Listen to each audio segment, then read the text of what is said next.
Hey, speak for yourself, listeners. Before we start the show, I wanted to tell you about our brand new Fox Sports app and website, foxsports.com. Reimagined for the modern sports fan.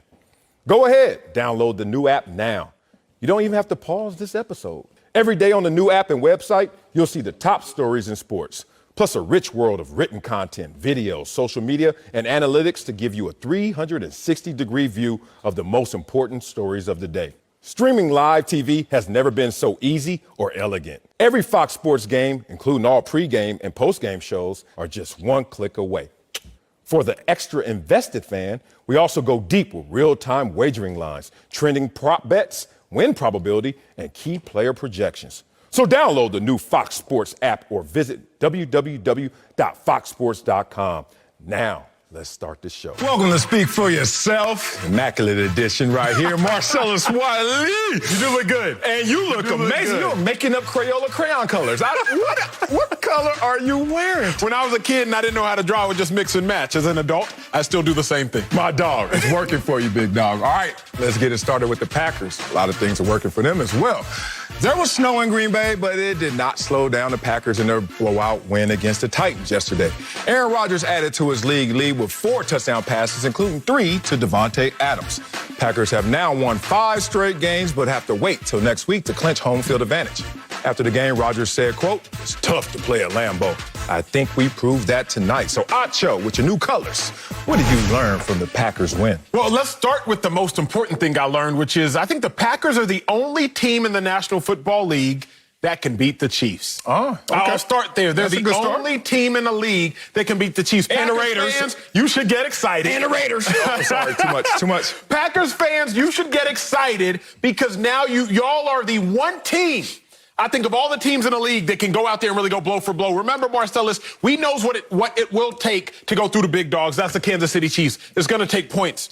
Packers, they got the most games this season with 40-plus points. And it's not like the Packers go in stages. They started the season with a 40-point game. Week 16, they just played a 40-point game. This isn't a Packers team that's been up and been down. They started the season hot, then got cold, then got... No. This is a Packers team that's been consistently good. You got to be consistently good to be great. That's the first thing I learned. The second thing I learned is having home field advantage for these Packers, that's the difference maker. That's the difference. That's going to be it this year, finally. Now, remember, like Aaron Rodgers, he won his Super Bowl going on the road. We remember that. I think they were 10-6 that year, but he won his Super Bowl going on the road. But this difference, think about this. Titans are a good team now, especially offensively. Titans have also put up 4 40-point games. They're a good team offensively, but still playing in that cold. Oh, they say fatigue makes a coward out of all men. The cold also makes a coward out of all men. Yeah. Bro, I remember 2014, I go to Lambeau. I'm with the Eagles at the time. We were down 30-3 at halftime. I go back into the locker room, and I was like, I didn't want to come back out. I'm being honest, America. I'm sorry. I didn't want to come back out. I was just like, you know what? We're down 30-3. Aaron Rodgers was cooking. So when I think about a Titans team that is a hard-nosed, physical, aggressive team, and they did not want to be there for the first 2 quarters. For 2 straight quarters, I was like, yo, they don't want to be there. I'm thinking, yo, this home field might be the difference maker because think about it, Sel. You got the Buccaneers, and think about the NFC. Think about the teams in the NFC who are going to be in the playoffs. Seahawks, not used to cold weather. Bucs, not used to cold weather. Rams, not used to cold weather. If the Cardinals make it, not used to cold weather. Like the Washington, the football team, they might be the only team, and then the Bears, obviously, if the Bears make it, that are used to that environment. So the biggest 2 things I've learned were, 1, the Packers are capable of beating the Chiefs, and 2, by the Packers winning, if they win again and clinch home field advantage, I don't know who in the NFC is trying to go through Lambeau to take this thing. I like. You start off with a lie, but you start to bring some truths. The only team that can go... All right, calm down now. We don't know about that. That's a hypothetical going forward. Is, of course. But if you look backwards, we already seen a team that handled the Chiefs before. Okay, let's talk about what I learned. What I learned is this is a team that when the lights are the brightest, it will shine its brightest. And more importantly, its leader will be the leading reason why they're going to play so well in those big games. 6-0 in primetime games this year. You talk about primetime games a lot because it just shows that when you know you need it or all eyes are on you, you're ready for those moments. And that's something about Aaron Rodgers that is interesting, his mental makeup. He never blinks in those moments. I know everyone says, only one ring, Aaron Rodgers. Well, this is a guy who's put his team in position to go into the NFC Championship game 4 times, all on the road. Only won that one time when they won their Super Bowl. 1 in 3 NFC Championship games, all on the road. But it looks like it could play out this year where they could be at home. Now, it's interesting. Is home field advantage really home field advantage? No one's in the crowd. There are more people in the studio right now that's going to be at Lambeau whenever this happens, if it happens in January, right? But Aaron Rodgers, his mental makeup is something that's infectious to this team.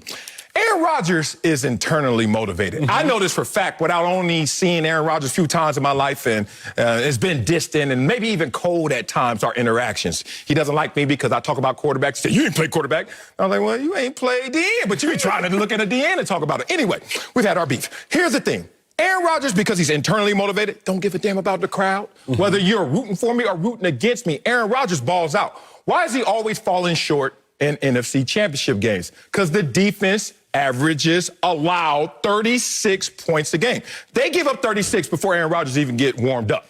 Now, Aaron Rodgers realizes this year our defense, especially our rush defense, is looking pretty good right now. Have you seen the numbers from this rush defense of late? We saw last night, 98 yards, 20 carries by Derrick Henry.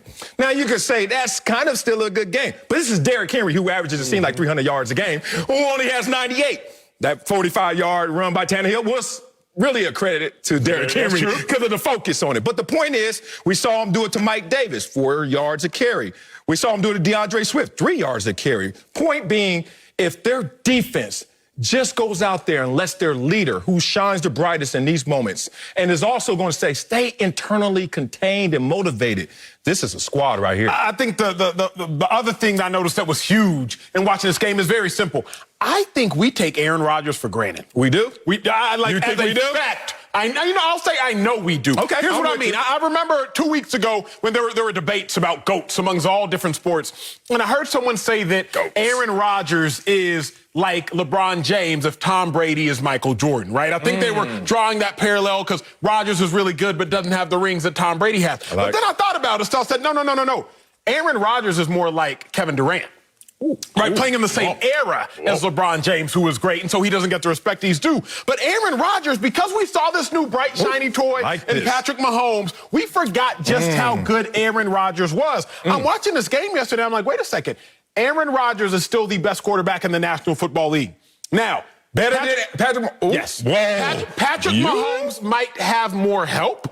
Patrick Mahomes might have a better coach. Patrick Mahomes might have a better offensive mind and offensive coordinator. But I don't know how you can watch Aaron Rodgers do what he does, not just for 1 year, not just for 2 years, not as a flash in the pan, and say, Aaron Rodgers is good, but, I don't like him all that much. Like, let me just bring up the full screen. Don't sleep on A-Rod, please. Let me bring up this full screen. What you got there? Only quarterback in NFL history with 3 seasons of 40-plus passing touchdowns. 8 or fewer interceptions in his last 10 seasons. In each of his last season for the last 10 seasons. Like, Aaron Rodgers hasn't just been great sell for 2 years, for 3 years. No, he's not a flash in the pan. Even in his down years, his last 2 years, he had 50 touchdowns with 6 interceptions combined the last 2 years. So as I'm watching this game still, I'm like, we really take this man, Aaron Rodgers, for granted. I would go as far as to say Aaron Rodgers is the best quarterback in the National Football League because of how long he's also been great. Patrick Mahomes has been great. We know that. Man. But Aaron Rodgers has been, I would say, as good as Patrick Mahomes. Yeah. He's just done it for longer. Yeah. And we don't actually give him any credit for that. Damn, you flipped. I mean, you flipped. For you, that's a flip. I still think the Chiefs are better. Okay. But I think that Aaron Rodgers...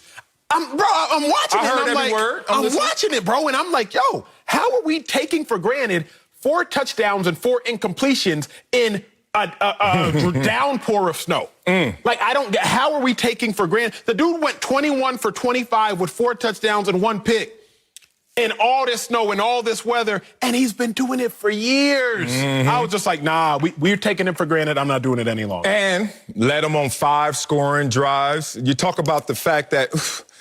Here's the thing about Aaron Rodgers. You had a lot of eggnog over the holidays, I can see, because if you start to do flips like this off of one game when the evidence, the resume has been here. It's interesting. We had this argument before. I feel like we really are in a relationship. We arguing over the same thing. I told you, Aaron Rodgers had a slight decline for him the last year or so, 2 years. And then he picked it up this year because he realized all eyes on me and no one was here to support me fully. That's why I love his mental makeup, because this is a guy who realizes, oh, they tried to leave me out there stranded on death row by himself. This is a guy who realized, oh, they're not going to fully support me in resources. But I'm Aaron Rodgers. I got this. Let's talk about the elements that they played in yesterday and what they're going to play in, hopefully, in Lambeau. Look at Lambeau and Aaron Rodgers. 69-1-1 when leading at halftime. Aaron Rodgers is begging, is pleading, please let us just have home field advantage for once and see how that plays out in this situation. But Aaron Rodgers also realizes that these elements, they're not for everybody. When I got drafted to Buffalo, a L.A. guy, and I'm sitting there like, yo, every time we would play an opponent, first thing in pregame, what's up, Wiley? Hey, what up, boy? Man, it's cold out here, boy. It's cold out here, boy. And I'm like, as soon as you think about that, it's got you. As soon as you continue to talk about it, it's got you. It got you. And this is a situation where Aaron Rodgers realizes what his team is really made of. And I had a story in Lambeau where I got a fumble recovery. I ain't sack, I ain't get the forced fumble, but I got the recovery. Took off. It's 27 degrees below zero, big dog. And I'm running. And I'm like, all I see in front of me is nothing. And all I'm feeling like is Daniel Jones. And I'm like, oh, I got to get there. I got to get there. And you know what I did? Out of nowhere, just drop the ball. Just let the ball go. Just like, I can't feel this. And I understand what you said about the Tennessee Titans yesterday, the first 2 quarters. They didn't want them problems. They didn't want the elements. And Aaron Rodgers is fully prepared for these elements. You talk about a team that can strike like they can. We haven't even mentioned Devontae Adams, his #1 receiver. And the fact that their defense, especially up front and run defense, is playing stout, they're a squad. Yeah, I think the only way the Packers falter, the only way, again, and I've said this all along, is if they falter to the Saints. Because I think outside of that, I don't think any team... The Saints is the one? The Saints is the one, because the Saints can play defense, too. The Saints got a lockdown quarterback in Marshawn Lattimore. Outside of that, when I'm watching that game yesterday, I'm like, I think the Packers, from here on, I think they just go, and I don't think they get stopped. I think Aaron Rodgers isn't appreciated enough. And after watching that game yesterday, I'm like, hey, the Packers might just be the favorites, or at least they're contending with the favorites. Well, the thing about them is the fact that you can tell that they have a chip on their shoulder that other teams collectively may not have, at least at the leadership position. And that will be contagious for this squad. It's going to be fun because my tier 1 is the Green Bay Packers along with the Tampa Bay Bucs. Right there are the New Orleans Saints, and right there are the Seattle Seahawks. And it can almost be a coin flip and pick them if this gets really crunchy playoff time. Coming up at the top of the hour, the Bucs blew out the Lions Saturday. Ooh, did they? We'll tell you if Brady's bunch put the NFL on notice, but first, the Browns had a huge meltdown against the Jets. We'll tell you if we're disappointed in Baker Mayfield. Next, speak for yourself. About to get fun. What's up, Speak for Yourself listeners? It's your boy Shay Sharp, co-host of FS1's Undisputed. I wanted to tell you about my new podcast, Club Shay Shay, where we always do something before two something. Each week, I sit down with a guest for a drink and conversation, and as host and proprietor of Club Shay Shay, I've welcomed in esteemed guests such as Snoop Dogg, Floyd Money Mayweather, LeVar Ball, Isaiah Thomas, just to mention a few. Whether I'm talking to an athlete, a musician, an actor, or a lifelong friend, Club Shay Shay is a place where people share inspiring and motivational stories about their journeys to prominence. The new episode drops every Monday on Apple Podcasts, Spotify, or wherever you get your podcasts. Subscribe to Club Shay Shay now and make sure you never miss a new episode. Now, back to Speak for Yourself. Welcome back to Speak for Yourself. The Browns were missing their top 4 wide receivers yesterday because of COVID-19 issues, and that was in their loss to the Jets. Now, Baker Mayfield struggled. He had 3 fumbles, including a turnover on downs late in the fourth quarter. The Browns now have to beat the Steelers next week to earn their first playoff berth in nearly 20 years. Well, after the game, Baker Mayfield put the loss on his shoulders. Y'all take a listen. Yeah, this one's going to sting for a day or two, but we have the Steelers to win and get in. Yeah, yes, I'm aware of what could have happened if we would have won today. I'm well aware of that, but it is what it is. So I'm going to have to roll with these punches, backs against the wall, and we have to win to get in. And you know what? This group fought today, but I didn't do enough. I played well enough for us to win, and that's it.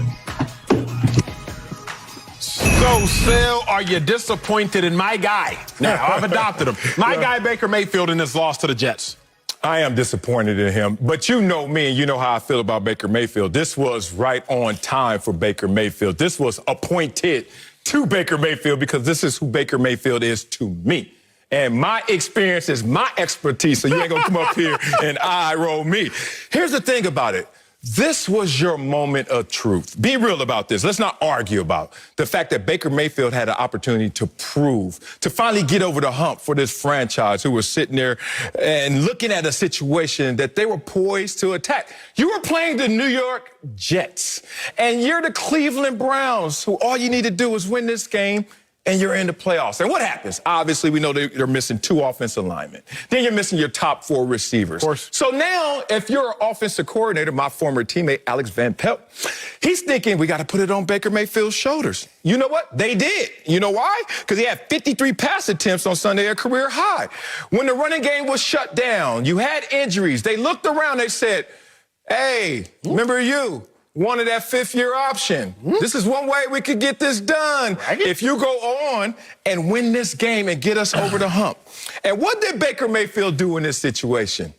Play adequate, was losing, and then had 3 fumbles. I ain't tripping on your fumbles. You know what I'm tripping on, Acho? That you had 2 fumbles in the last 2 drives when everything was on the line against, once again, the New York Jets. So if this guy, Baker Mayfield, is supposed to be a franchise quarterback, when are you going to be the reason the franchise wins? Yesterday was the perfect opportunity. He had enough. He even said this in his one answer to the media and dipped. Once again, I talk about that mental makeup. Baker Mayfield doesn't like the heat unless he's the one in the kitchen turning it up. He can't stand it if somebody else got their hand on the thermostat. Baker Mayfield in this moment put a nail in the coffin. Now, if they don't get a win against the Pittsburgh Steelers, he's going to be the one with the hammer in his hand, and he's going to be the one that nails his own coffin. Sel, your take is so far off, I have to push back on so many things. Yeah, I'm not at all disappointed in Baker. I'm not at all disappointed in Baker because it wasn't Baker's fault. Marcellus, what do I mean? If you have 4 wide receivers out, if you have your starting left tackle out, first-round pick, you got your starting right guard out, top-tier player, arguably the best right guard in the game.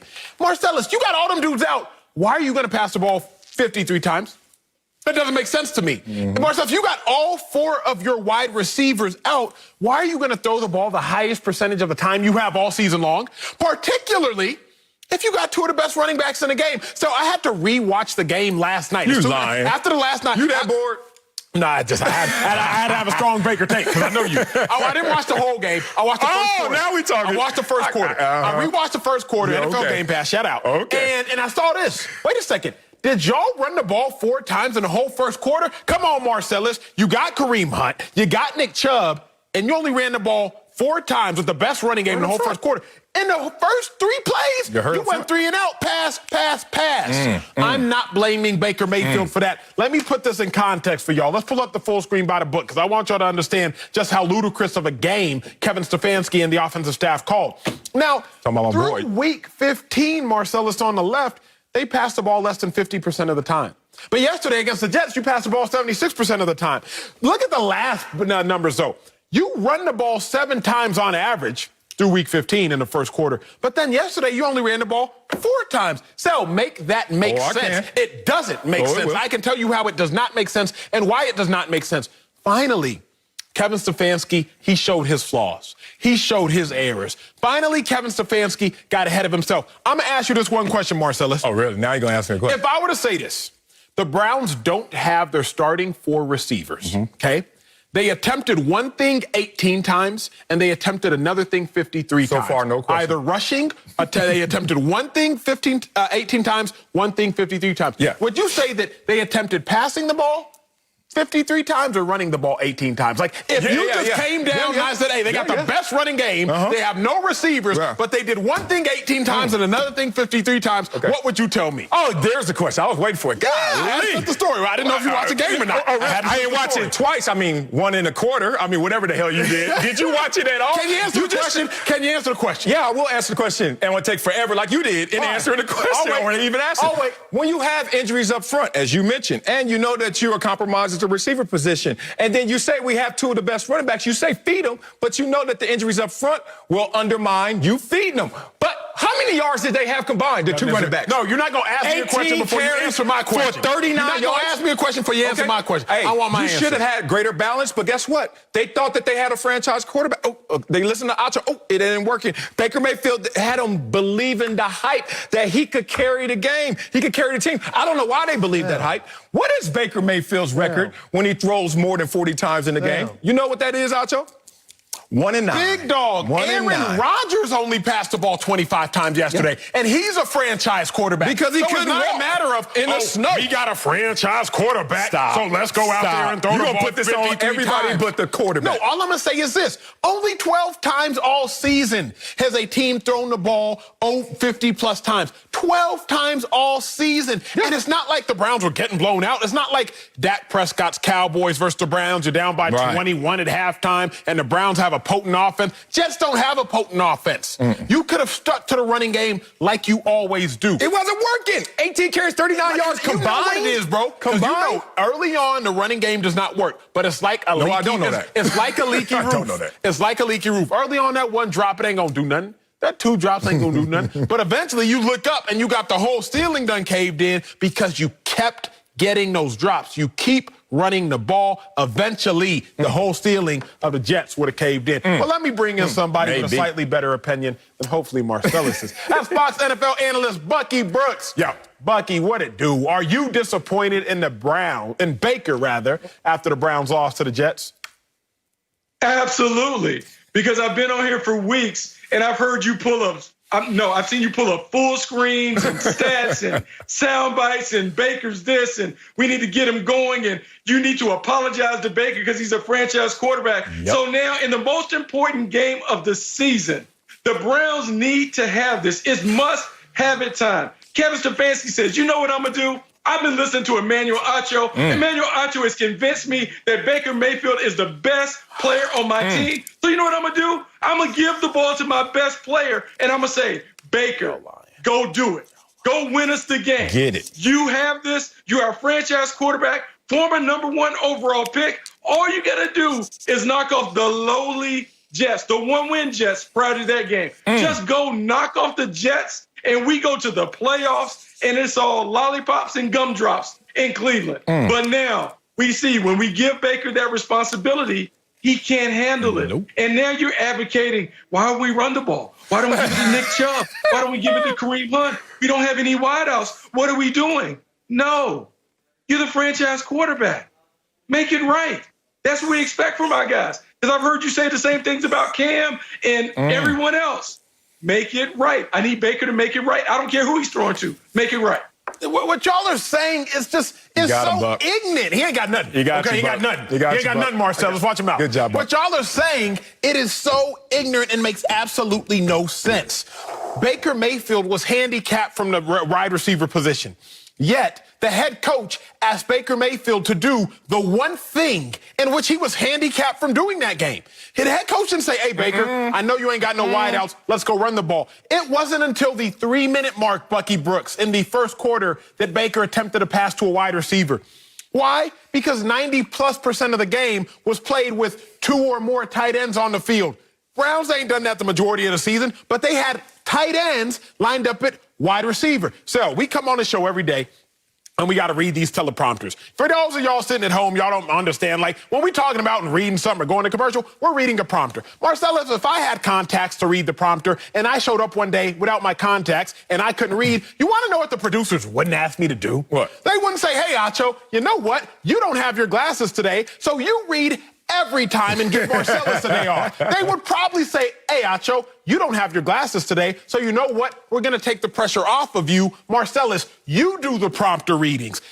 Bucky, they didn't have no wide receivers, and yet they attempted more passes than they had, all season long? That's not on Baker. That's on coaching. Come on, fellas, be better. No. Because you know what they would say, Acho? If you showed up without your contacts, would they deduct your pay? Would they take a little pay out of that? They would expect you to be a professional and show up prepared and figure out a way to get it done. And so if you can't read it, you would have to memorize it or something. So Baker Mayfield, when Baker Mayfield runs out the tunnel and he's announced as QB1, I want him to get it right. I don't care who he has around him. I don't. So ignorant. Slaughter, I'm so tired of these whatever. takes. Throw the ball. I'm Throw so- the ball and complete the passes. There are other guys. He had running back. Figure out a way to get it right. But that's not even the point. That ain't even the point. That's his point. That's wrong. Get it, Buck. So your contention is Baker Mayfield shouldn't throw it. But you know why? When he runs it, he gives it away. Ooh. At the end of the game, he ran it on a quarterback sneak and blew. He gave the church money up. How'd it go? So if you don't want him to throw it and you don't want him to run it, why is he in the game? Thank you. He went to New York to figure out how he could do his version of a butt fumble. What the hell was that? Like, it's a quarterback sneak. I go to even Pop Warner games, y'all. Y'all can see me at Inglewood over there watching the Sentinel Field. I watch the little 8-year-olds. They don't fumble quarterback sneaks. I mean, this dude fumbled a quarterback sneak in the critical moment of the game. Luckily, in that situation, Baker Mayfield, your own teammate grabbed it, but still didn't work out for you guys. We know how it goes. You know what's funny about Acho's take? That we shouldn't be mad at it, because what we've come to understand from his take is that his expectations are lower than ours. That's all we're arguing over, because when we talk about Cam Newton, who had to go out there in games and throw to 6 undrafted wide receivers, and then we come back and Acho is lighting up Cam Newton because he wasn't productive. But then we point out the same issues that Baker Mayfield had to face just in one game and just against the sorriest team in the NFL. Right. And you know what happened? No excuses. Baker Mayfield didn't rise to the occasion. I don't give a damn if he does or not, because I'm not sitting here rooting against him. I'm just assessing what I saw. And you know what I saw? Acho, since you watched this game, watch Baker Mayfield's face in this moment.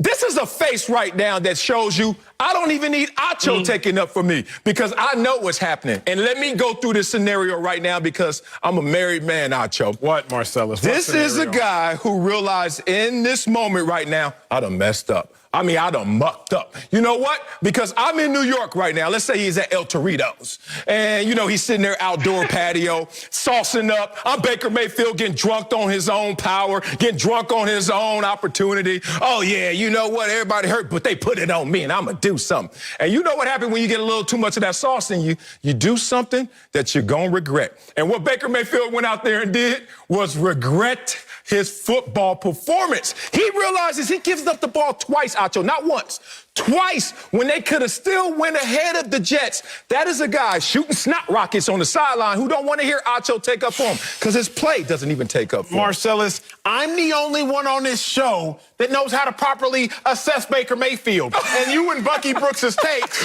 are the first three. No. And you and Bucky Brooks's takes are the first 3 letters of assess. I'll let that settle in. Now, here's what I'm going to say. Marcellus and Bucky, y'all should have stayed in track and field. Y'all should have. Sal, you for sure should have, because you were a national champion. And record holder. And a record holder at 12 years old. Bucky, I know you should have, because you all haven't transcended the selfish mindset of an individual sport. I get it now, because y'all come out here as individualists like, oh, well, Baker should have been able to do it all by himself. Baker, the first-round pick. Baker should be able to thrive with 4 backup receivers. So the difference between Baker Mayfield and Cam Newton's receivers have practice time. Now, they may be undrafted. They may be 7th-round picks. They may be 1st-round picks that are underachieving, Kill Harry. But they actually have practice time. Baker's 4 starters out. So they don't even have practice time. So don't draw this comparison between a group of receivers that underachieve, or Cam doesn't get them to overachieve over in New England, and Baker Mayfield, a group of receivers with little to no experience. It's a vastly different situation that we're talking about. The reason that I don't get y'all is You're so cute. Baker came out there with no options, with no weapons, and his coach said, hey, Baker, you ain't got nobody to throw the ball to, but go out there and throw the ball and hope for the best. And y'all are going to sit here and knock Baker Mayfield for that. Y'all are actually too smart to have this take. So I'm going to assume that y'all are just saying this to frustrate me, and I'm going to proactively not be frustrated. I'm not going to lose this game. Go ahead. Proactively, you late. Okay, look, I appreciate you bringing my track and field exploits into the mix. And by the way, I am a conference champion, and I did it on a relay team. And so, Emmanuel Acho, I don't know if you ran track, but I was the anchor leg on the 4x1 relay. And what happens when you're the anchor leg? You're supposed to make everything right. So no matter what the deficit is, when you get the stick, you got to finish across the ticker tape before everybody else. In football, the quarterback is their anchor leg, meaning everything may go wrong in the first 3 legs, but when we give him the stick, we want Baker Mayfield to carry it over the line. And at this time in the relay race that we watched against the Jets, Baker Mayfield only needed to take the quarterback sneak over the line against the Jets. But yet and still, you know what the worst sound that you can ever hear in track? Can't even do that. Ding, ding, ding,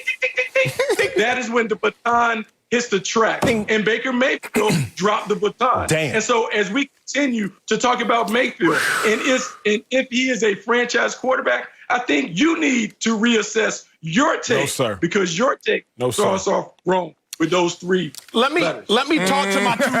talk to my two other track and field cohorts. We here. Please. It's a sports show. Y'all watching, we're going to give y'all all types of sports knowledge. Now, Bucky, in track and field, in a 4x1 relay, it's 4 people running 100 meters, hence the term 4x100. Yeah. But what's interesting, Bucky, even if you're the anchor, you all run a relatively equal amount of the race. It is it's relatively proportionate how much of the race each of you all run. You all contribute an equal amount to the team's success. Now, there might be more pressure for the anchor, but he still should be contributing the same amount. All I am saying is this. Yeah, please. You don't ask the anchor leg to run 150 meters and ask the third leg, the third person that gets the stick, to run 50 meters. What they asked Baker Mayfield to do yesterday was, hey, bro, I know we have the 2 best running back tandem in the National Football League. I know we have top runners, and even though we missed on our left tackle, we can still run the ball. But you know what, Baker? On this 4x100 relay, you run 250 meters. Hey, and don't tire out. That don't make no sense, Bucky Brooks. You know what I love about you, Acho? That you are passionate about your takes, no matter if they're right or wrong. And right now, I'm your big dog. I'm your homie. I'm your brother from another. You're wrong, cuz. Let me tell you why. They had a running game that was faltering, right? 39 yards combined by Kareem Hunt and Nick Chubb. Ugh. So they look at Baker Mayfield and realize, look, they are stacking the box. They are taking away the run game because they know we're compromised under the receiver position. And they are challenging you, Baker Mayfield, former #1 overall pick, and looking to be a franchise quarterback for the Cleveland Browns, to go out there and win the game. The challenge was issued. And Kevin Stefanski realized this. And he's like, I believe in you, Baker. So challenge accepted. But Acho, where you're taking the audience and why you're lying in this situation? Lying? Listen, yeah, you're lying.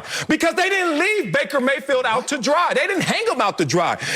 Baker Mayfield threw 36 passes to tight ends and running backs. That's tied for the most in the NFL in 20 years. Now, you know what 36 passes to tight ends and running backs sounds like? Long handoffs, because traditional handoffs are not working. So they said, Baker, we're going to let you dink and dunk. But Baker turned it into flink and flunk and went out there and dropped the baton in the most critical moment. And that's what happened. I'm tired of this take. Hey, all things can be resolved if By going Juju to commercial Smith-Schuster's Steelers are celebrating and still dancing on logos right now, to the point, because they clinched their division, that they ain't tripping on this next game. And maybe Baker, if everyone on the Steelers doesn't play like everyone on the Browns didn't play last week, can go out there and be victorious. But Acho, Baker Mayfield had a challenge, had a moment to prove to the world he is the truth.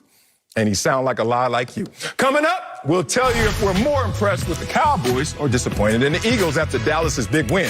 That's next, and that was good TV by you, Acho. Speak for yourself. I know you don't believe that. Boy, true. Hey, Speak for Yourself listeners. It's Charlotte Wilder here to tell you about my new podcast with Mark Titus called the People's Sports Podcast. It comes out every Thursday, and Mark and I take one of the big stories of the week, and then we go off on tangents you never saw coming. This might mean that we start talking about the Dodgers winning the World Series and end up wondering if Knicks fans deserve happiness. Or begin with LeBron's greatness and end up drafting our ultimate beer league softball team made up of old athletes. Whatever it is, the only rule of the show is that it has to be fun and funny, because these days we can all use as many laughs as we can get. So check it out wherever you get your podcasts and come down weird sports rabbit holes with us. We can't wait to have you. Now, back to Speak for Yourself. Tomorrow on FS1, catch 10th-ranked Iowa as they take on 19th-ranked Northwestern. Big Ten Hoops tomorrow at 9 Eastern on FS1 and the Fox Sports app. Welcome back to Speak for Yourself. The Cowboys needed a win to stay alive in the NFC East, and they took care of business against the Eagles. Andy Dalton threw 3 touchdown passes, and Ezekiel Elliott rushed for over 100 yards in the Cowboys' 3rd straight win. On the other side, Jalen Hurts had 3 turnovers in the loss that eliminated Philly from the playoffs. You hear that, Acho? Bucky is back with us, but Acho Mania, are you more impressed with the Cowboys or disappointed in your Eagles? Fellas, I'm disappointed in the Eagles. This is an easy question. Yeah. I'm disappointed in the Eagles because I'm disappointed in Jalen Hurts. Y'all know the Jalen Hurts that you all crowned king. Y'all know the Jalen Hurts who, as soon as he came out the womb, y'all like, he's a franchise. He's the savior. I'm disappointed in my Eagles because I'm disappointed in my quarterback, Jalen Hurts. Let me tell you something, fellas, and let me tell you something, Bucky Brooks. Jalen Hurts, 1 touchdown, 3 turnovers, 2 red zone turnovers. If Carson Wentz would have had 2 red zone turnovers in a 2-possession game, y'all would have been calling for his head. Leave the city of Philadelphia. Better yet, leave the leave the country. Just go, Carson. Just go. You ain't got to go home, but you got to get the heck up out of here. But Jalen Hurts did it, and we're just like, Like, how can you not be disappointed in these Eagles? How can you not be disappointed in this quarterback? How can you not be? I told y'all this. I said I don't want a spark from Jalen Hurts. I need a fire. Eagles fans, we needed a fire for this whole team.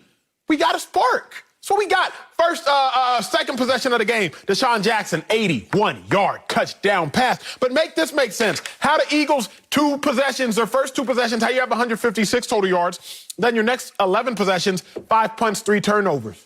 Come on now. That, to me, is why I am so disappointed. I mean, I'm going to give a golf clap to these Dallas Cowboys. I'll give a golf clap to these Dallas Cowboys. But I'm disappointed in the Eagles because Jalen Hurts, I guess for the first time all season, he looked like a rookie. Boy, man, I just heard that, Biggie. Did y'all hear that? Player hater. You out here hating, and then once again try to prop up your boy Carson Wentz, who doesn't need any propping because he knows he's out of Philadelphia.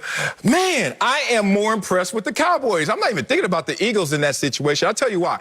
To compare Jalen Hurts right now in this stage of his career to Carson Wentz, you know that's nonsense. And I want you to keep your credibility, Acho. Let's not do that. When you're trying to supplant somebody or you're forced into action, one thing that we don't allow, which we should allow, is the opportunity for growing pains. And this was a growing pain game for Jalen Hurts, and it still was an amazing game. The dude still went out there and threw for 342, a touchdown, and 69 rushing yards. But you're like, if Carson Wentz would have been in there. Carson Wentz wouldn't have been in that position because he wouldn't have been the spark. You wanted a fire. Doug Peterson wanted a spark, but Acho was supposed to win over Doug Peterson. And that's how you get a fire, by starting it with a spark. Here's the thing what I loved about the Cowboys. What'd you love? One, Ezekiel Elliott. Oh, Acho, you remember last week you would have cut him or traded him? Or you said, I want to bench him? Remember that? How did Tony Pollard do in comparison to Ezekiel Elliott? Because Ezekiel Elliott went off. Did he not have 121 yards? Yeah.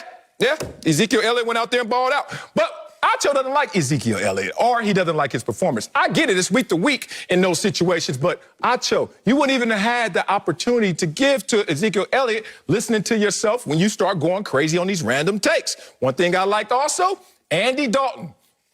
Yeah, straighten your head up right there. Andy Dalton, his last 3 games, 66 completion percentage, 7-to-1 touchdown interception ratio, 117 passer rating.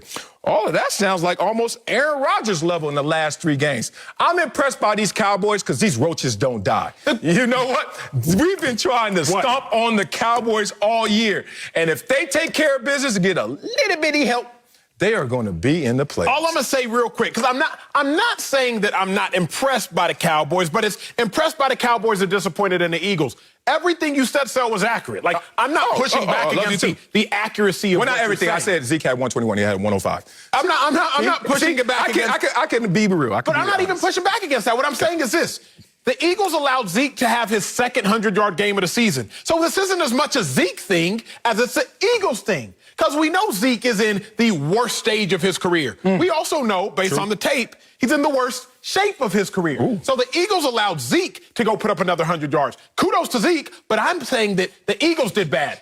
The Eagles allowed Andy Dalton to have his highest passing yardage game since 2015. I'm not saying Andy Dalton didn't ball, but if you're asking me, impressed with Andy Dalton or disappointed in the Eagles, I'm going to be disappointed in the team that allowed Andy Dalton to do something he hasn't done in 4 years. I'm going to be disappointed in the team that allowed Ezekiel Elliott to do something he's only done once in the previous 15 games. Those dudes balled. I get that. I'm not taking that away from them, but I am more disappointed by allowing this team allowed these Cowboys players to do astronomical things that they haven't done very often. Buck, what you got? I hear some of that. I mean, so you had me all twisted up because here I am ready to talk about how excited I am to see the Cowboys kind of find their way, how they found their way the last 3 games, and they're playing well. The offense is rolling. You guys are pouring dirt on Ezekiel Elliott. He said, hold on, not so fast. I'm still a dude. All this other stuff. But now I have to hear Wiley Acho talk about Jalen Hurts let him down. He tugged at his heartstring because he had 3 turnovers, all those turnovers in the fourth quarter, and they were down by 2 scores. So he's trying to make it happen. And then you talk about this leak defense where they found the guy, Michael Jacquet. I'll just call him Waldo because they were finding Waldo. They targeted him 9 times, completed 7 passes for 187 yards on him, and they took him out the game. My gosh, if they kept him in, they may have thrown for 300 on him. And so here you are once again defending your boy, talking about, well, if Carson Wentz was in there and he'd had those turnovers, we would have said, oh, my gosh. No, I wouldn't. I mean, that's Carson doing what Carson does. He turns it over. That's how he plays. That's how he's played all year. I wouldn't be surprised. I just would have sipped my little drink and been like, oh, okay, yeah, Carson is having another game. But let's put the light on the Cowboys. The Cowboys are playing well. The Cowboys are playing their best ball heading down the stretch. And I'll say they're the best team in the East right now when you look at how they're trending. Defense has got 10 takeaways in the last 3 games. Ezekiel Elliott had 100-yard games. They're 24-4 in his career when he gets over 100. And then Andy Dalton hit the 3 wide receivers who combined for 13, 300 yards and 3 scores. The Dallas Cowboys are rolling. Don't let your disappointment in the Eagles cloud the fact that Dallas is playing really well. Oh, let's take it a step further. It's not just his disappointment in the Eagles. He's mad that his buddy, Carson Wentz, is not there as the leader of a team that had a chance to make the playoffs, but have no chance right now to make the playoffs. But the Cowboys still do. Just need a little help, and they need to handle their business. Acho went up here once again and told America something that wasn't exactly true. Now, he says that, hey, Philadelphia, why would you let Andy Dalton go out there and do something this year right now against you guys that he hasn't been doing? Oh, wait a minute. Does Andy Dalton in December, and last time I checked, we just had Christmas, so December's almost over, have a better passer rating this month than Patrick Mahomes, Drew Brees, Baker Mayfield, Russell Wilson, Kyler Murray, Ben Roethlisberger, and Justin Herbert, my guy, just to name a few. See, Acho, what you're talking about is really your hurt, your pain over Carson Wentz's departure from this organization, which will be happening shortly thereafter. But I'm just going to talk about the Cowboys and what they're setting themselves up to be. Now, one, Mike McCarthy has reset this culture. That's why they're playing their best football right now. And even if the Cowboys don't make the playoffs, you talk about the carryover effect of all of this good football in the month of December that will happen this offseason. What happens then? All we need is our quarterback back in Dak Prescott, and we have something there. I told you these examples a few months ago, Acho. Hopefully you're listening now. One, this is the same situation that happened to the Tampa Bay Buccaneers last year. They had their quarterback, Jameis Winston. They went 7-9. They played well down the stretch. And all they said to themselves is, if we get a little better at that quarterback position with this newfound confidence, we got something. Oh, what about the Pittsburgh Steelers? That was 8-8 last year. And they had the same mindset. All we need is our quarterback, Big Ben, next year, and we're going to do something. Dallas Cowboys putting themselves in the same position next year, regardless if they make the playoffs or not. The problem with both your take and Bucky's take is you all speak regardless of context, and context matters. I didn't lie to you, America. I said Andy Dalton has done something he hadn't done since 2015.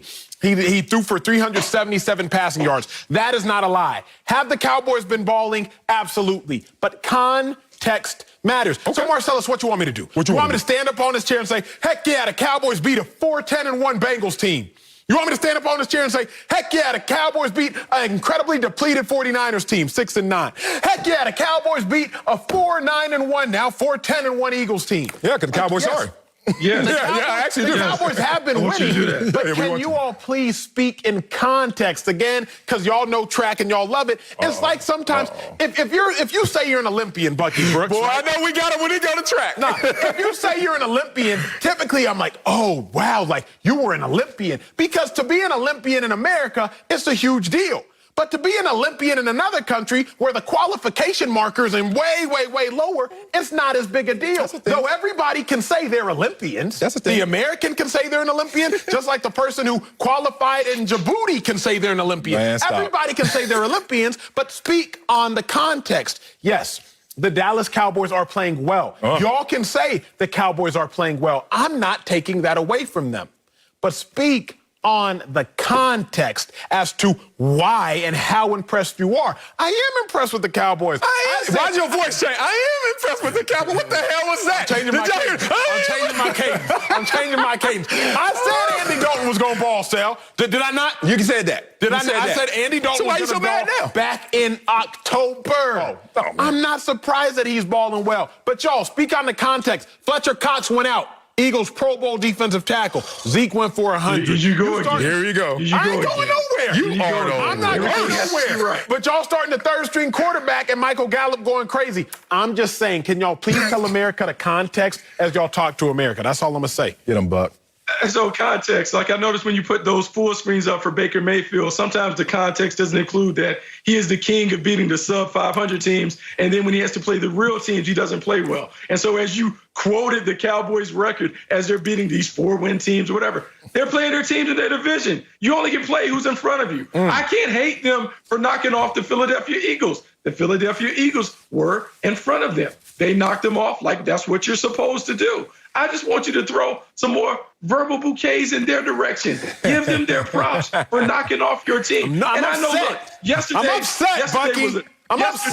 was a very tough day for you. It was. Because you're a fanboy of a bunch of little squads and teams and guys, and it just didn't go your way. I got facial the Browns, the Eagles, and all those other things. And so some days you just have to charge it to the game. You have to just tip your cap and go on. And so it's just a bad day for you. But guess what, Acho?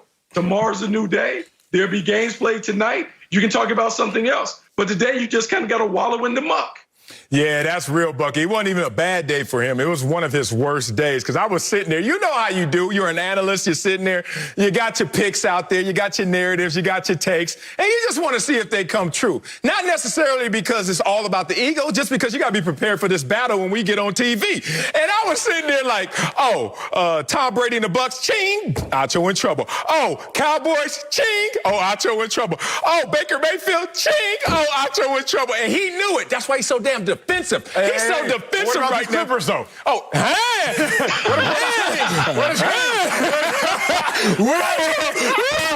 you mention that name to me until we play another game.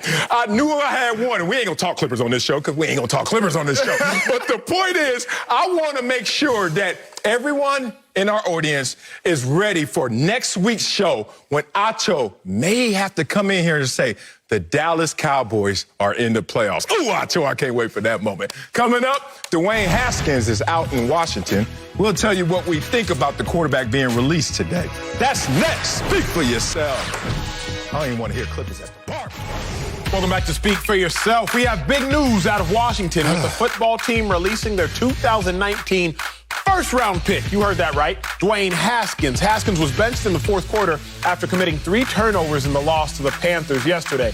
This follows Haskins being fined and losing his role as team captain for violating COVID-19 protocol. What a story this one has been, Sel. Yeah. So what is your reaction to Dwayne Haskins being released? Yeah, this is a little shift of lane, a little energy change right here because we actually talked about Dwayne Haskins last week, and unfortunately I was right in saying that he was done in Washington. Even before the release, I just knew that his behavior, the fact that you're a quarterback in the NFL with high expectations because you're a 15th overall pick in Washington, a team without a name because they're under the microscope because of past indiscretions. And you're the quarterback. You stick out of the pack no matter what you try to do.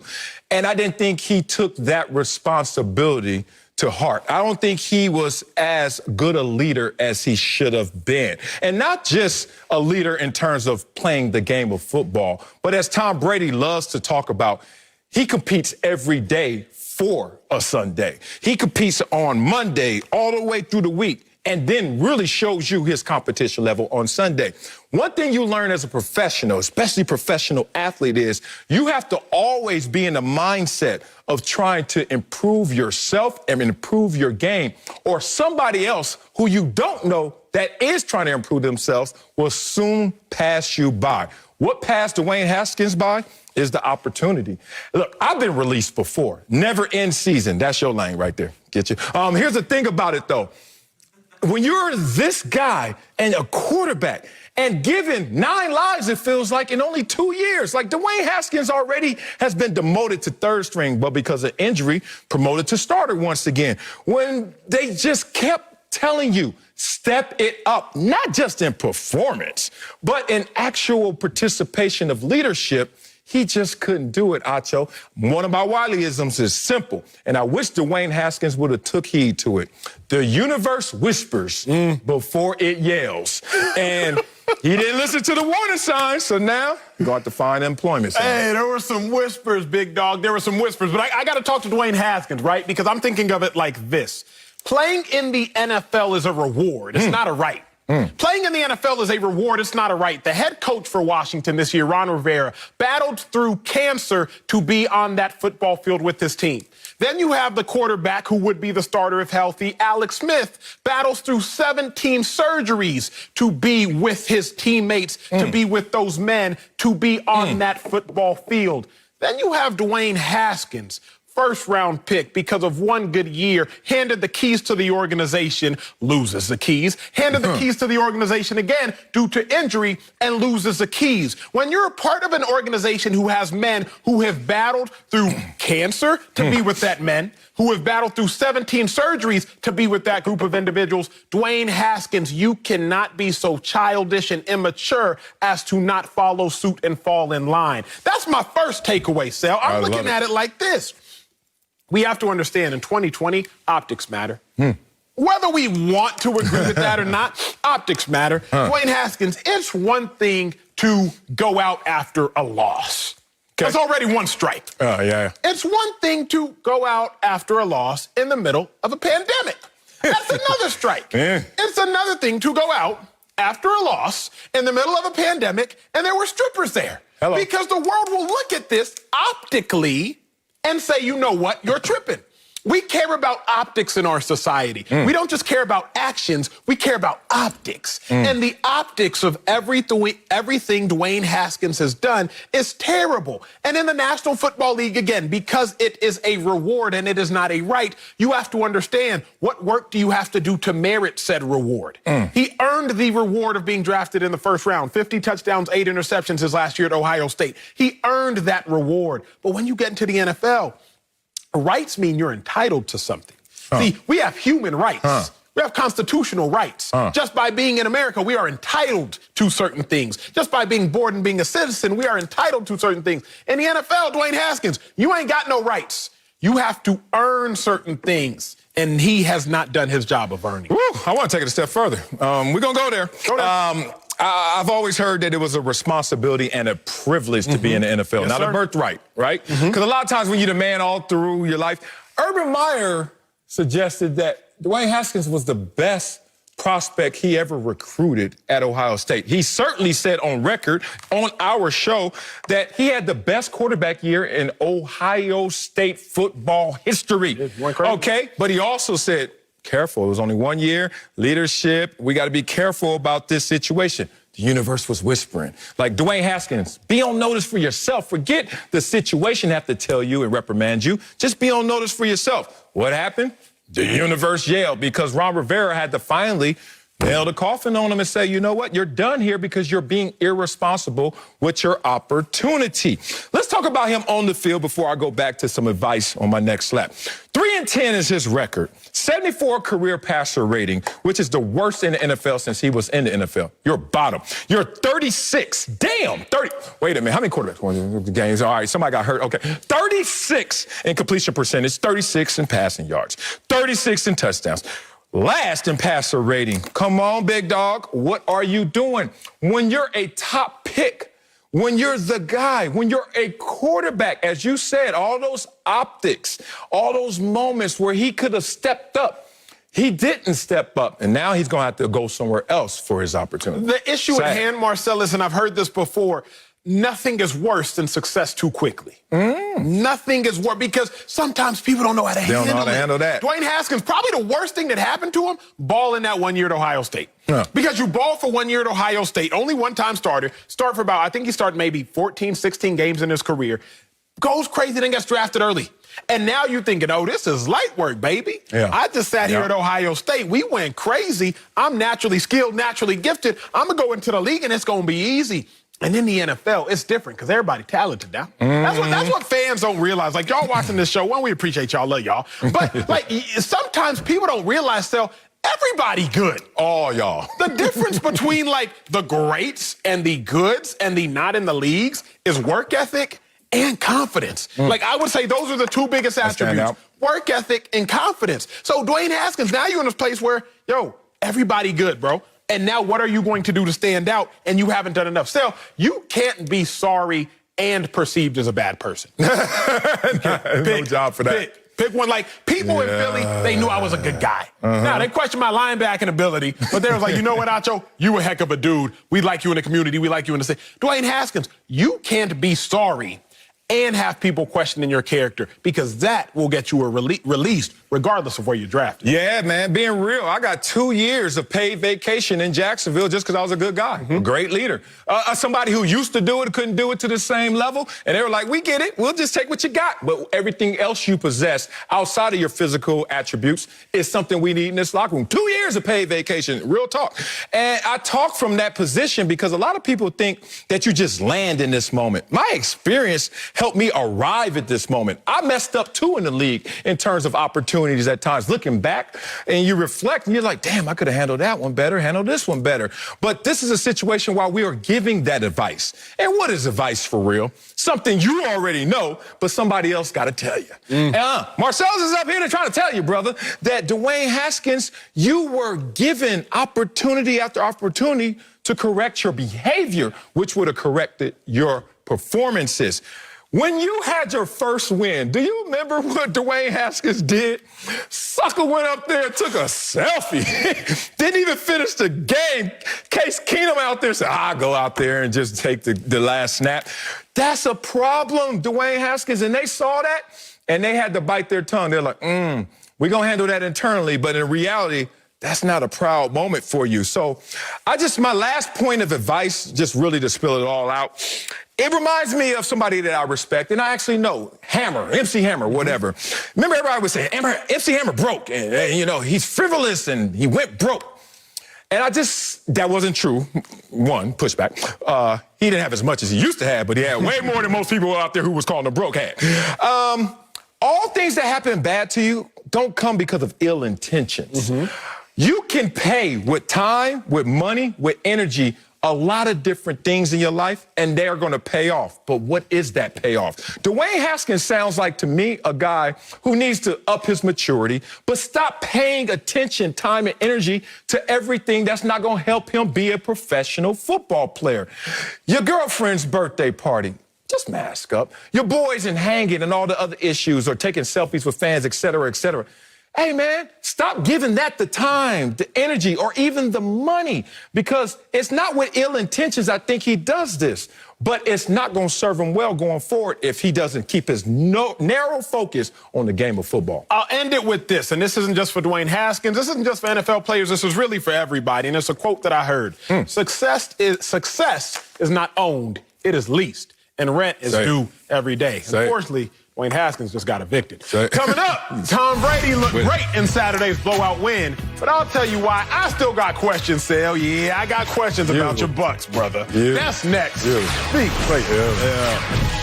Dwayne Haskins, You're watching Speak for Yourself. Marcellus Wiley over here beating up on my man, Wiley Acho. It's your takes, not necessarily you, big dog. It's a rough show for me. It's a rough one? They did it to you. Don't be mad. All right, let's head to Tampa because it's another rough one for you coming up. The Bucs were in playoff form Saturday against the Lions. Tom Brady had the best first half of his career with 4 touchdown passes and over 300 yards. The GOAT was pulled at halftime of the blowout that clinched a playoff berth, ending Tampa's 13-year drought. But Bruce Arians says his team is not satisfied with just making the playoffs.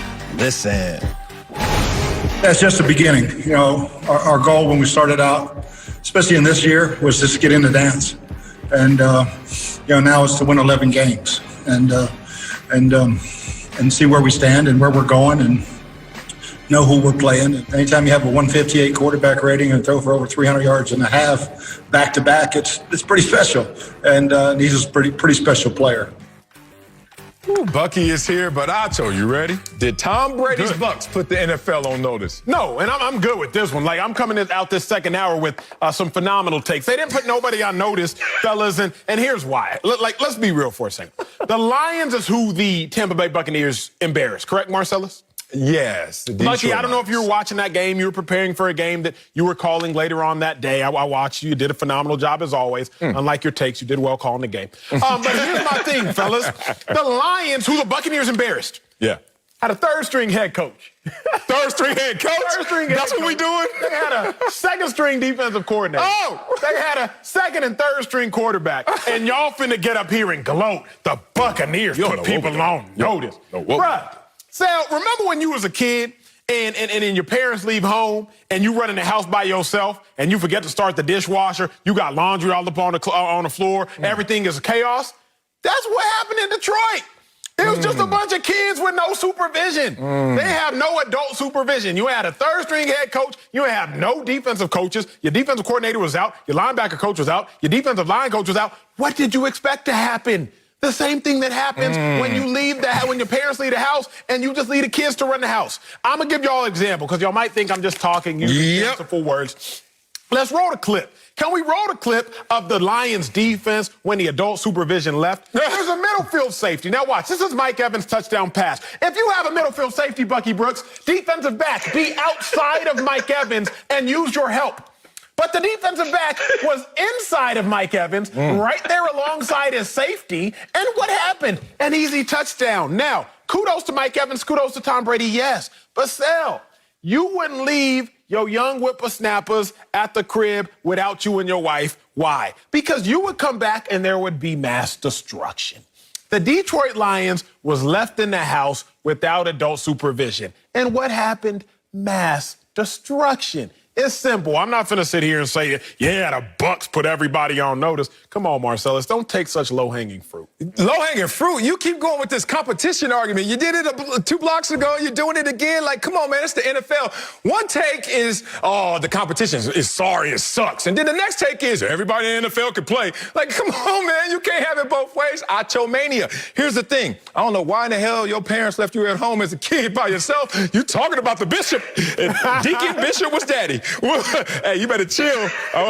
Retroactively, we're going to call Child Protection Services on your ass. Anyway, I'm not going to let Acho do this to this discussion because we need to be giving some love to the Tampa Bay Buccaneers, especially Tom Brady, and how they planted the seeds that are now starting to blossom. But Acho doesn't want to give them credit.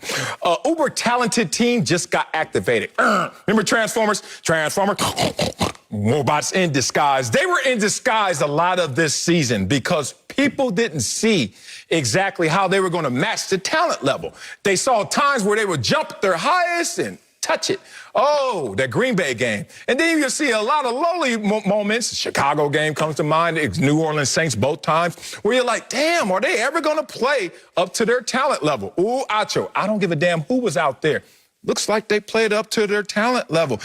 Tom Brady led them in 5 scoring drives in the first half, was able to lead them to 588 yards in total offense, which is a Buccaneers franchise record. Acho, you know it's good. You know it's going well when you get to take the shoulder pads off and talk to your boys at halftime. In the NFL, like I did that in high school. I get it. College, I don't remember even in college. No, you're lying. You said you was 1 in 10 in high school. No, that was my senior year. I got other years. We were in the playoffs and got third round. And All right, go ahead. All right, don't do that to me. I don't got lies up here. I got stories. So here's the thing. This is a team now that is starting to reach its peak. First time since week 4 that they scored on their first scoring opportunity in the first drive of the game. First time all year, Acho, that they scored in the first 2 drives to open the game. That looks like a team that has supreme talent finally playing up to that ability, no matter who they were playing against.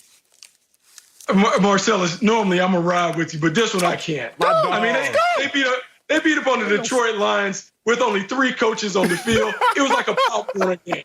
I mean, they might as well have had Coach Prince on the field right behind the huddle trying to tell everybody what to do. So this isn't a fair assessment of what the Tampa Bay Buccaneers are. When I've looked at the Tampa Bay Buccaneers the last couple of weeks, yes, Tom Brady has got it rolling. He's got it rolling since the second half of the Atlanta Falcons game to, the first half of this Detroit Lions game. He has been on fire. But the problems still remain. Tom Brady, when heated up, he is a different quarterback. At 43 years of age, he doesn't like to have pressure around him. And so when we think about these playoff teams and the better defenses that he will face, they still offer the problems that he doesn't like to deal with. And so when I think about what they have to do, are they going to run the ball? Are they going to be a balanced team and give Ronald Jones opportunities to take some of the pressure off Tom Brady? I don't think so, because I still don't think Bruce Arians and Tom Brady are in alignment on how this offense should flow. And so it has worked well. They'll continue to roll. Maybe they'll win next week against the Falcons. They'll close it out and win with 11 and finish with 11 games. But as we get into the tournament and they face these better teams, all of their flaws will be exposed on offense and also on defense. Marcellus, here's what I don't like about your takes. And all of them? I'm starting not to like this about you, the man. Let's go. You insult the game of football. You insult the game of football. How, Sway? Because when I used to have debates between what is a sport versus what's not a sport, what's an organized activity, I drew this final deduction, and it's very simple. Can someone with a heartbeat impact your success? Can someone with a heartbeat impact your success? The difference between football and a push-up competition, football and gymnastics, football and golf, football and track, if you will. Can someone with a heartbeat impact your success? If they can, Marcellus, then you have to weigh your success versus that other person, versus that opponent. You got to start weighing the Bucs' success, Marcellus, versus who they playing. I've told you this before. I'm going to tell it to you again until your Buccaneers win or lose in the Super Bowl. Tom Brady versus non-playoff teams, he's 9-0. Tom Brady versus playoff teams this year, he's 1-5. Stop talking to me about the Bucs after they beat up on bad teams. Again, this is not solitaire. You're not just sitting there clicking, and it's not just your success disregarding anybody else. The Buccaneers are very good when they play very bad teams. The Buccaneers are not very good when they play very good teams. So you real quiet when the Bucs play a playoff game. I can't get you to do a Buccaneers top. You're like, no, I don't want to talk about it. You can. I don't want to talk about that. Yeah, you can. Assume, Bucky, the second the Buccaneers beat on LeVar Arrington's high school team, Marcellus be like, hey, leave the show with that. That ain't hard. Come on, Sal. I'm not going to buy it. Chill. All right, y'all really tripping over here, and I love going 2-on-1, if you know what I'm talking about. Let's go to war. I got 2 hands for a reason. Bucky, why are you bringing up Ronald Jones? They hope to get him back going forward. There wasn't no Ronald Jones show out there. We know what it was. Ronald Jones ain't even touched the field. I don't want to hear about Ronald Jones. That's going to be another addition to my argument going forward, because that's another prime asset that they need info going forward. But I don't like y'all takes because y'all keep talking about the competition and not the confidence that comes from that competition. Be real about this, football players. How many times you played against a team that you scheduled for homecoming and you went out there and you ran up the score on them? You got to take your shoulder pads off too. But even though everybody's going to go, oh, man, they sorry, but you balled. That feeling, that knowledge, the fact that it's coming together makes you take that and activate your talent even greater. And that's all this is. I'm not saying that this was a Super Bowl moment. I'm saying a team that has no continuity because Tom Brady was now put on this team this year. What an offseason that was compromised. Bruce Arians was retired and talked into coming back to coaching last year. And all he said after a full season of 7-9, he realized, I need me a different quarterback, a little more at that position. I got something. They have something. They clinched the playoff berth, and it's been 13 years since this organization has done that. Come on, y'all. That's the second longest drought in the NFL. And y'all gonna say, oh, what does it matter? Y'all playing the Detroit Lions. I'm not gonna allow that because, Bucky, once again, you talk about, well, Tom Brady doesn't play well when they pressure him.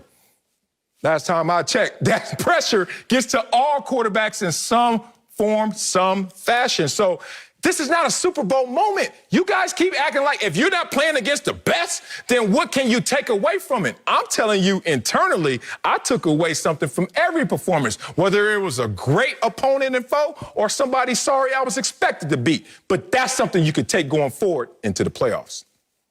Okay, so Marcellus, I'm going to go back and tap into your track experience since you were a national champion, the 400 meters, and you were running for the Inglewood Jets. And I'm just saying that maybe we put you in Heat 8 with all the big people. And let's say you're just dominating them running around the track, but these guys are the shot putters and the discus throwers. Do you feel good about that? Why would you? It's a non-competitive event. And so in watching the Tampa Bay Buccaneers dispatch the Detroit Lions, the Detroit Lions don't have anybody. We talked about they didn't have their coaches.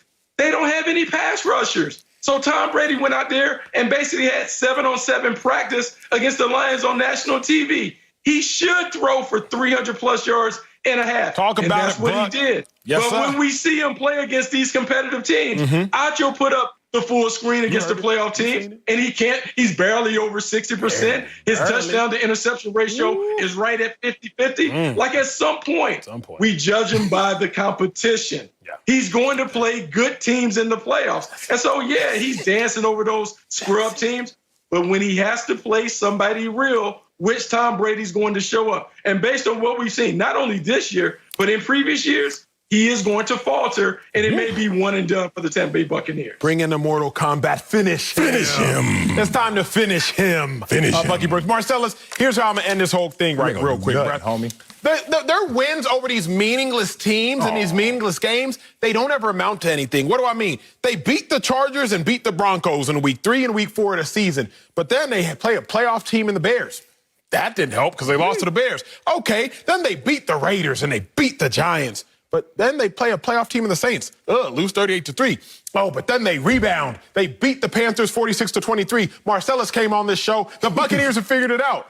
But then they lose to a playoff team in the Rams and lose to a playoff team in the Chiefs. Sal, I get all these wins, but these meaningless wins will mean nothing when they got to play some real teams. Come on, Big Dog. Okay, all right.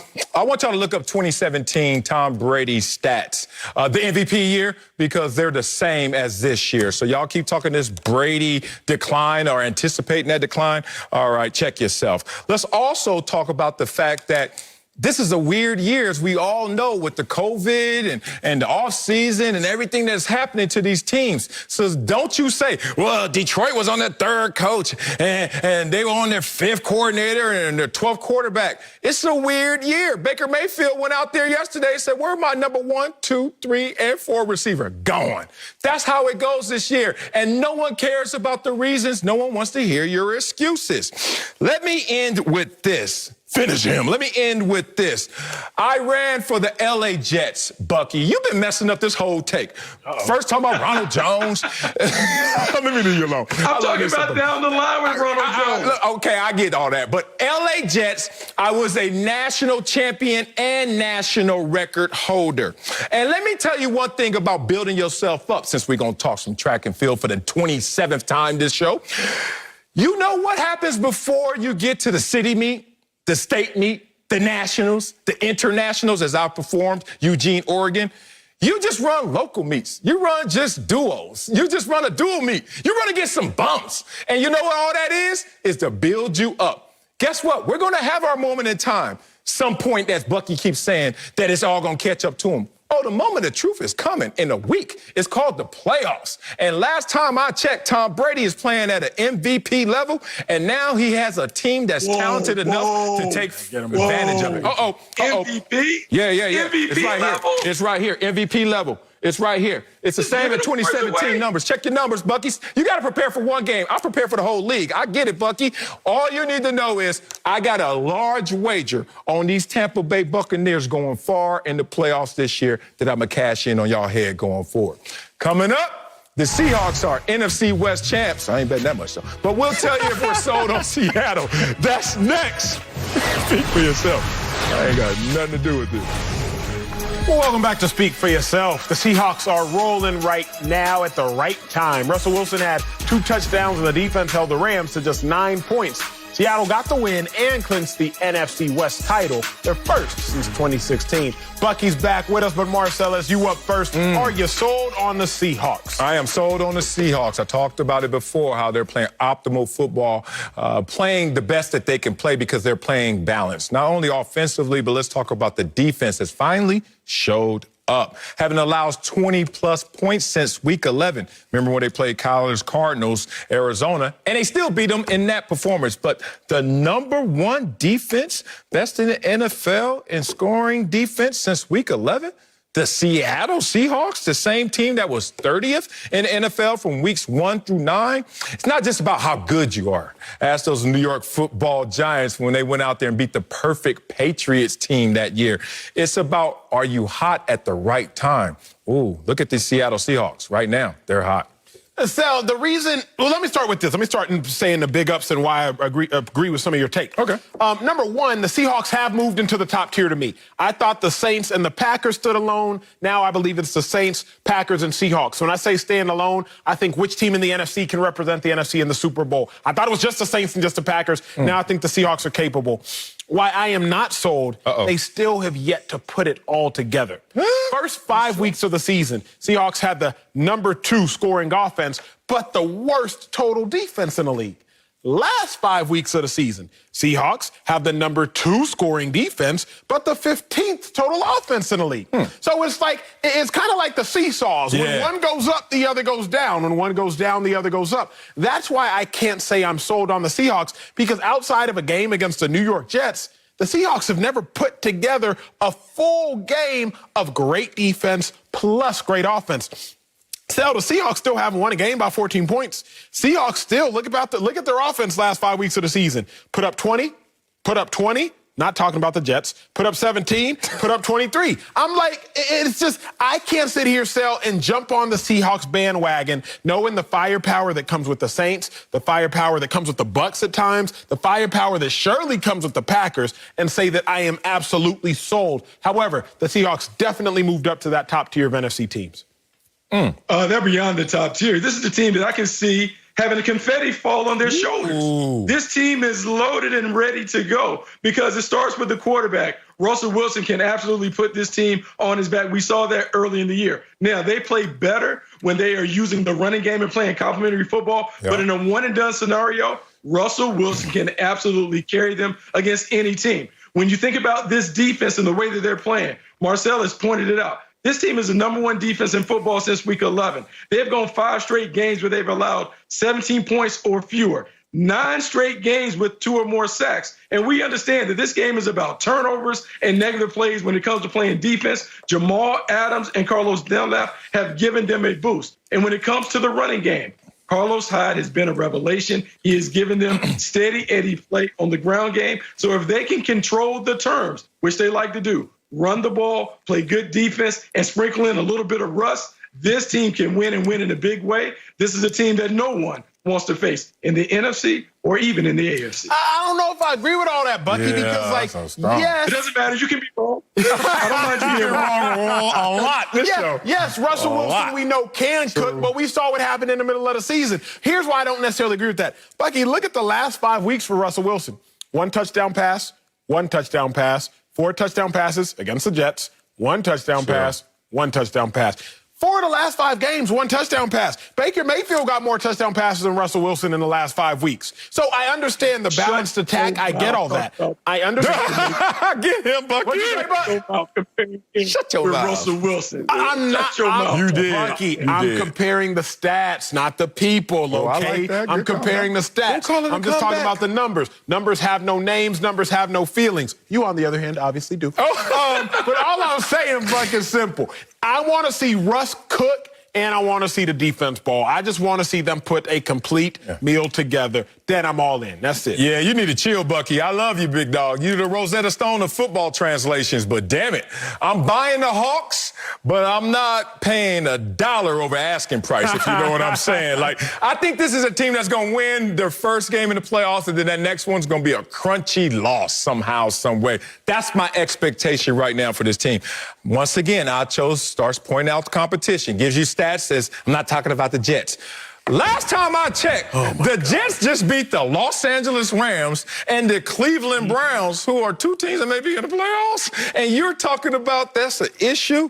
You got to look for these Seahawks to do something, but not everything in the playoffs. Coming up, Ezekiel Elliott had a strong message for Cowboys fans yesterday. We'll tell you what we think about that. That's next. Speak for yourself. I love that camera angle they keep showing. Will they go with them? Welcome back to Speak for Yourself. The Cowboys won their 3rd straight yesterday after taking care of business against the Eagles. Ezekiel Elliott rushed for over 100 yards to help Dallas stay in the playoff hunt after being left for dead earlier this season.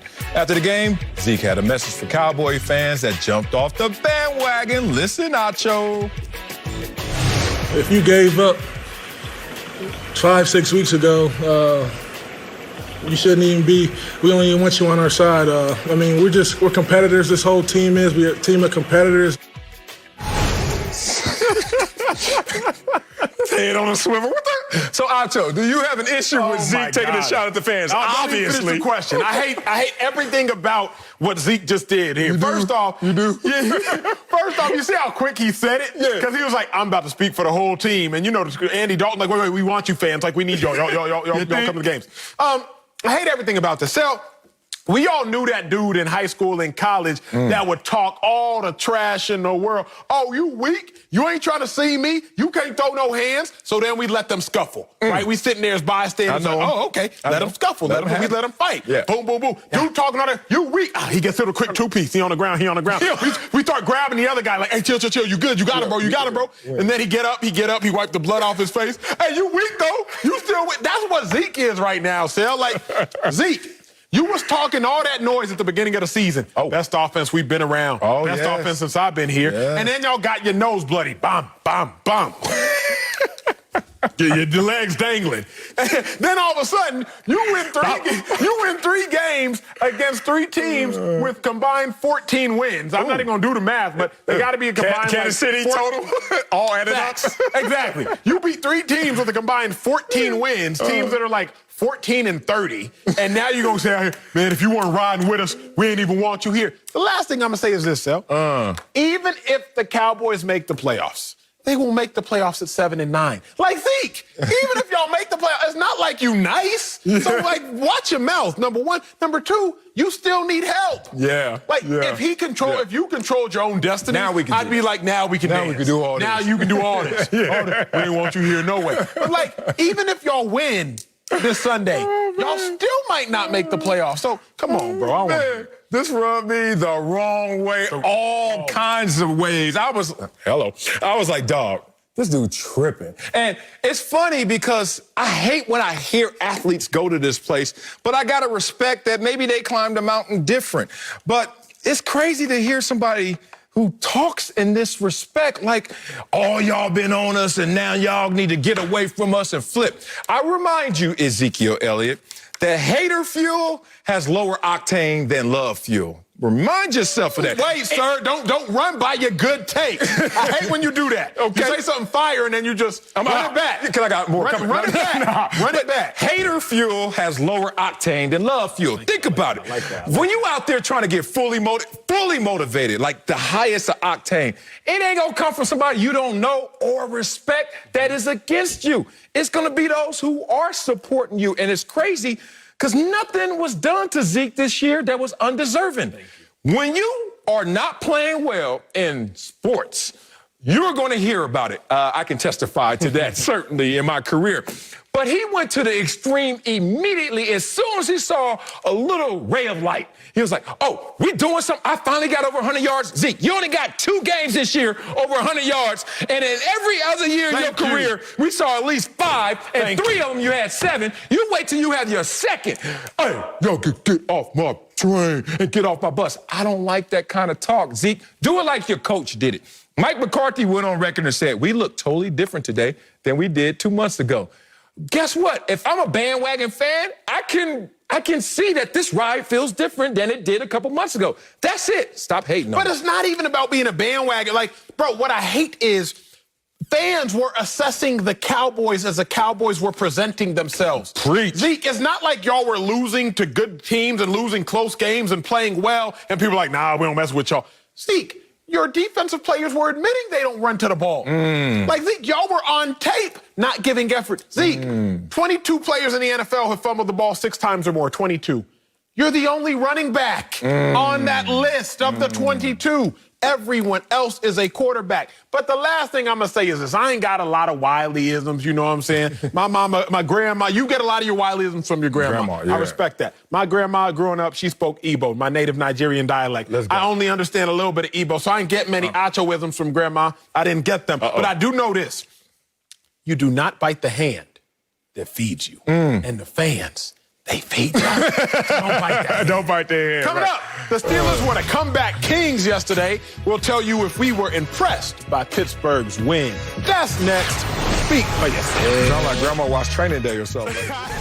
Welcome back to Speak for Yourself. The Steelers were down 24-7 in the third quarter to the Colts yesterday, but made a huge comeback. Ben Roethlisberger threw a touchdown pass on 3 straight drives to help Pittsburgh snap their 3-game losing streak and clinch the AFC North title. So, Sel, what was your biggest takeaway from the Steelers' win? How resilient this team looks. Obviously, Big Ben had a tale of 2 halves. The first half, not historically bad, no interceptions, but still not the performance that they had aspired to have. And then the second half, they went out there and closed the gap. So I think it's just how this team was getting beat up in so many ways, so many different directions. Even off the field, it felt like, from pundits like us talking about Juju Smith and how that affected the team, and Ben Roethlisberger, what was the best formula for success. Then we see him go out there and score 28 points against a real team, the most that they've scored since week 10. So I think just the resiliency, which is a great attribute to have going into the postseason. Man, unfortunately, my biggest takeaway was like, maybe cutting off all the distractions worked. Like, I hate the, whether it might have been coincidence, maybe not, but Juju doesn't dances for maybe the first time all season, and Juju has his season high in receiving yards. Like, Juju doesn't dance for the first time all season, and now all of a sudden you got 3 receivers with 50-plus catches and 3 touchdown catches. Like, Mike Tomlin reeled everybody in, and the Steelers, for the first time in 4 or 5 weeks, put up 28 points. It just made me wonder as I'm watching the game, so like, man, maybe we actually, the pundits, were up to something. Okay. Like, maybe by addressing all this Juju tomfoolery and nonsense and all this other stuff, maybe that was a distraction that needed to go. They needed to refocus in. They needed to recalibrate and get back right. It was either that or it was a players-only meeting. But you know hey, you know how we feel about don't say that 3 times in a row. They called one. No, they did? Yes, and on offense. Wow. Big Ben, he said he called a players-only meeting. Yeah, that's group meeting. That ain't the team meeting. Like, the players-only team meeting is... It's different. Yeah, that's like saying Candyman 3 times. It ain't gonna work. Something bad's about to happen to you. Okay, interesting. That's a grown man take right there. That's what we never wish for, that being more mature actually works. You know? We all want to be adolescent and young-minded and young in our actions, but they were still down major. That was the biggest comeback in Ben Roethlisberger's career. Down 17, scored 21 in the last 11 minutes. I don't know if the players-only meeting worked or Juju's, because the first half, y'all were down. I mean, second half, you didn't show up. You were down this game. So I don't know what the formula for success for this team is. I don't think they know either. Only 20 yards rushing.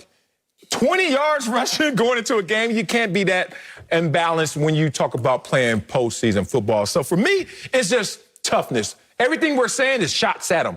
and they end up winning, being on the prevailing side. The other thing you have to realize is you can't count this Pittsburgh Steelers team out. Yeah, after the 3 straight losses, I was like, hey, they still have their flaws. Well, first off, they do still have their flaws. Oh, yeah. Like 20 yards rushing, still a flaw. Lethal passing game, we saw some of it yesterday, but we probably need to see it more than just once to fully believe in it. But I think the biggest thing is you got a team with the quarterback, won a Super Bowl, a head coach, won a Super Bowl. Super Bowls in which they've won together. Yeah. Like, this is a team that you can't look at and say, you know what, regardless of how far down the Steelers are, I don't think you can count the Steelers out. So when I'm looking at this game, first team in history to start with 11-0 and potentially lose 4 games straight. The fire was looming. Yeah, it was right. You lost to Washington, it was like, ugh. Then you lost to the Bills, it was like, ugh. Then you lost to the Bengals, it was like, yuck. And if you would have lost again to the Colts, all hell would have broken loose. They put the fire out. Yeah, man, these future Hall of Famers, these tremendous quarterbacks. Look at our postseason as it's shaping up. No continuity in Tampa Bay, but Tom Brady's in the building with Bruce Arians. Drew Brees, Russell Wilson, Aaron Rodgers, Ben Roethlisberger. I'm sure I'm leaving. You remember last year we were talking about how the top passers didn't do anything and didn't even make it to the postseason, and Jameis Winston leading that list? But imagine if Andy Dalton and the Cowboys make it. Yeah. You know, like the veteran leadership on veteran team. Yeah. There's some resistance for the turnover to this mobile 2.0 quarterback in that style and the new crop. The old guard is sitting there saying, you got to come through us still. Coming up, my Clippers. What? Wait a minute. My Clippers got blown out Sunday, and Uncle Jimmy can't wait to talk about it. Of course he can. I can't wait to hear this. Actually, I can. That's next. Speak for yourself. Chill, Before we go, Uncle Jimmy joins us. My Clippers lost by 51 points to the Mavericks yesterday. Damn. And Uncle Jimmy has a lot to say about it. Go ahead. Hit me up. Damn. Hey, man. Remember back in the day when your mama said that you can tell a lot about a person simply by the company that they keep? That's real. Yes. Okay, let me say this. Wiley, I am by no means calling you a loser, okay? But let me say that you are the ambassador to, what do y'all call it? Big Clip City? Yes, Clip City, Chip City. Y'all need to change y'all's name to Big Lip City the way y'all got punched in the mouth last night. Hey, man, you do realize that the Clippers took an ass whipping of biblical proportions last night. They took an ass whipping worse than Denzel in the movie Glory. And hell, all he wanted was shoes, sir. Hey, man, the Clippers got their ass whipped so bad last night, it hurt my feelings. Okay? That game last night was ugly. It reminded me of my mother-in-law. Hey, man, I couldn't wait to pull a plug on it. Hey, man, y'all blamed Doc Rivers last year for all your problems, for misleading this band of misfits. But what did I tell y'all? The Clippers are who we thought they were. And if you thought that Kawhi Leonard could carry something that might be a load, you'll never ease on down the road. You'll never ease on down the road. And to think we beat the Lakers and the Nuggets this year. Crazy. That's it.